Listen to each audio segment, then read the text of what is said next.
नमस्कार, ये आकाशवाणी पटना है। अब आप खालिद रशीद से प्रादेशिक समाचार सुनिए। पहले मुख्य समाचार।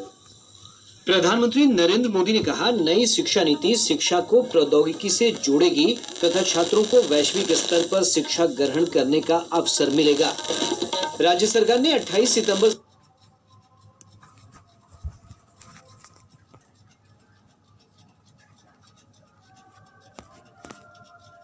होगा पालन।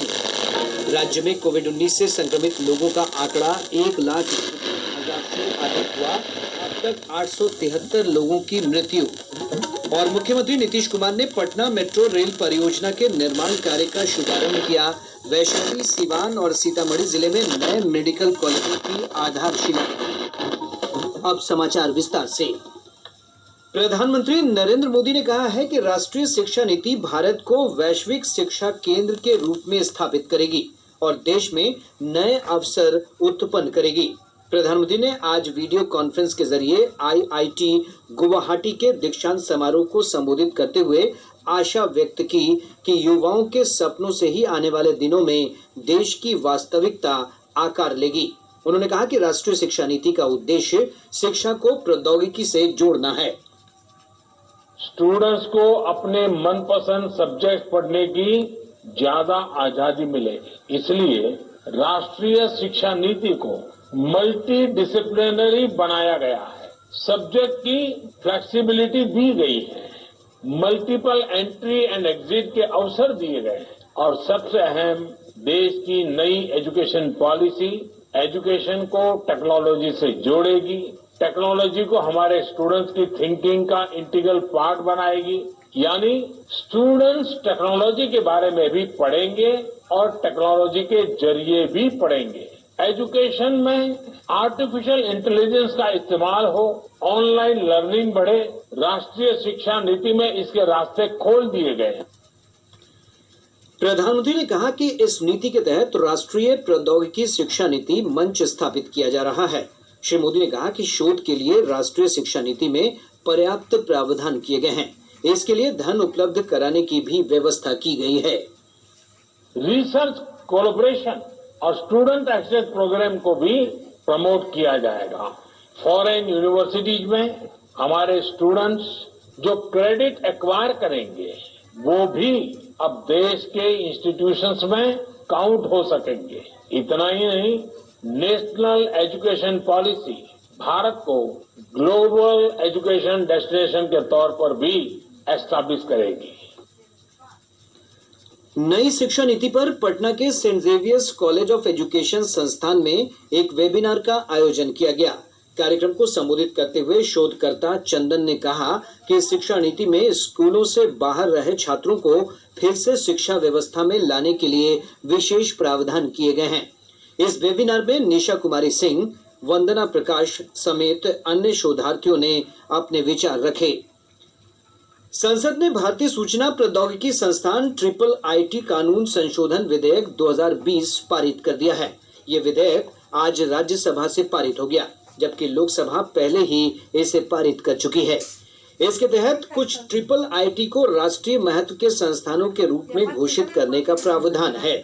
मौजूदा विधेयक में भागलपुर, सूरत, भोपाल, अगरतला और रायचूर में सार्वजनिक निजी भागीदारी के अंतर्गत स्थापित 5 IIIT को राष्ट्रीय महत्व के संस्थानों के रूप में घोषित करने का प्रावधान है। राज्य सरकार ने 28 सितंबर से 9वीं से 12वीं तक के छात्रों के लिए स्कूल खोलने का निर्णय किया है। शिक्षा विभाग की उच्च स्तरीय बैठक में आज ये फैसला किया गया। कोविड-19 के खतरे को देखते हुए स्कूलों के लिए मानक संचालन प्रक्रिया तय की गई है।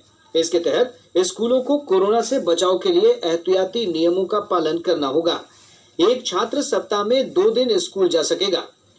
बच्चों को स्कूल भेजने का फैसला अभिभावकों पर छोड़ दिया गया है। इसके साथ ही बच्चों के स्कूल आने जाने की व्यवस्था भी अभिभावकों को ही करनी होगी। स्कूलों को नियमित रूप से सैनिटाइज करना होगा। केंद्र सरकार ने 6 रबी फसलों के न्यूनतम समर्थन मूल्य में बढ़ोतरी की है। कृषि मंत्री नरेंद्र सिंह तोमर ने लोकसभा में यह जानकारी दी। उन्होंने बताया कि आर्थिक मामलों की मंत्रिमंडलीय समिति ने गेहूं, चना, मसूर, सरसों, ज्वार और कुसुम फसलों के न्यूनतम समर्थन मूल्य में वृद्धि को मंजूरी दी है। गेहूं के समर्थन मूल्य में 50 रुपए की वृद्धि की गई है। अब गेहूं का एमएसपी 1975 रुपए प्रति क्विंटल होगा। मसूर के समर्थन मूल्य में प्रति क्विंटल 300 रुपए, सरसों तथा चना के लिए 225 रुपए, ज्वार के लिए 75 रुपए प्रति क्विंटल की बढ़ोतरी की गई है।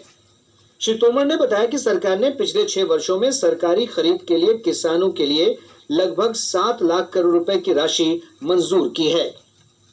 हमने 6 साल के भीतर नरेंद्र मोदी जी के नेतृत्व में एमएसपी के भुगतान के रूप में 7 लाख करोड़ रुपया किसानों को भुगतान किया है, जो यूपीए सरकार से लगभग दोगुना है। जो नरेंद्र मोदी जी ने कहा वो एमएसपी घोषित करके उसको आज हमने प्रमाणित किया है।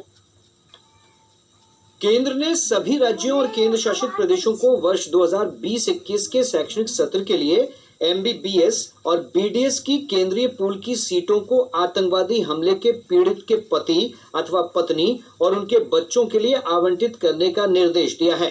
गृह मंत्रालय ने इस संबंध में एक पत्र और स्वास्थ्य मंत्रालय द्वारा जारी दिशा निर्देशों को सभी राज्यों तथा केंद्र शासित प्रदेशों के मुख्य सचिवों को भेजा है।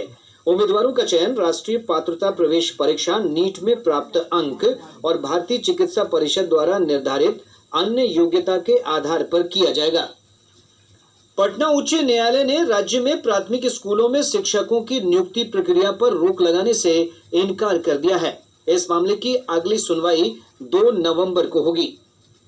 बिहार राज्य विश्वविद्यालय सेवा आयोग ने राज्य के 13 विश्वविद्यालयों में 4638 सहायक प्राध्यापकों की नियुक्ति के लिए विज्ञापन जारी कर दिया है। 52 विभिन्न विषयों के लिए 2 नवंबर तक ऑनलाइन आवेदन किए जा सकते हैं। अभ्यर्थी कल से पंजीकरण के बाद आवेदन कर सकते हैं। योगेंद्र कुमार को मधेपुरा का पुलिस अधीक्षक बनाया गया है। वे दरभंगा के सिटी एसपी के रूप में पदस्थापित थे। वहीं अशोक कुमार प्रसाद को दरभंगा का नया सिटी एसपी बनाया गया है।